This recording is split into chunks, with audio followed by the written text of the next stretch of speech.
Here in Newcastle University, I am working on a project called Global Glass, in which I study a particular type of artifact from Roman Britain. Glass bangle, a ring-shaped adornment made of colored glass. In most of the cases, I'm dealing with the fragments of around 20 to 30 millimeters. Because we are dealing with glass bracelets, one can imagine that they broke rather easily and quite often.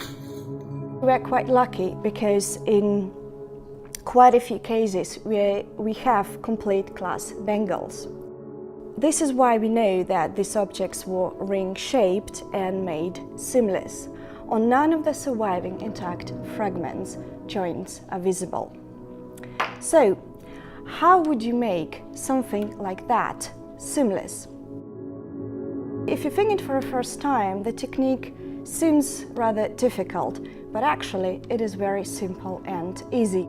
A hot blob of glass is wound around on an iron rod and then stretched with the help of the second rod or tongues.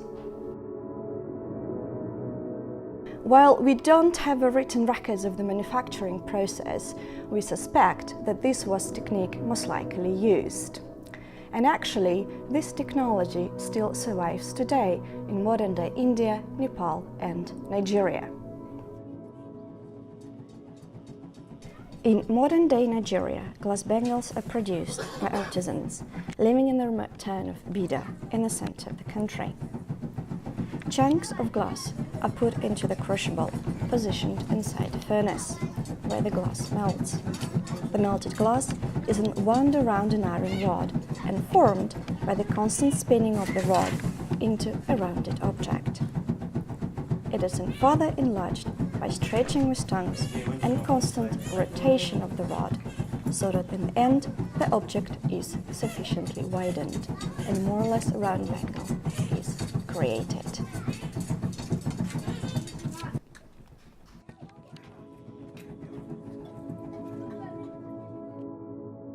It takes approximately 1 minute for a skilled Nigerian artisan to create a simple, undecorated glass bangle like that. However, while the technique looks indeed very easy, to learn it requires a substantial amount of time, effort and patience from the craftsperson, and not to forget, lots of practice and an excellent hand-eye coordination. We can imagine something similar happening in Roman Britain. An older artisan training the novice in the technique, sitting next to the wood-fired furnace. Just made bangles cooling down in a bucket filled with sand, and on the table a crucible filled with glass is awaiting its turn to be put into the furnace and made into a bangle.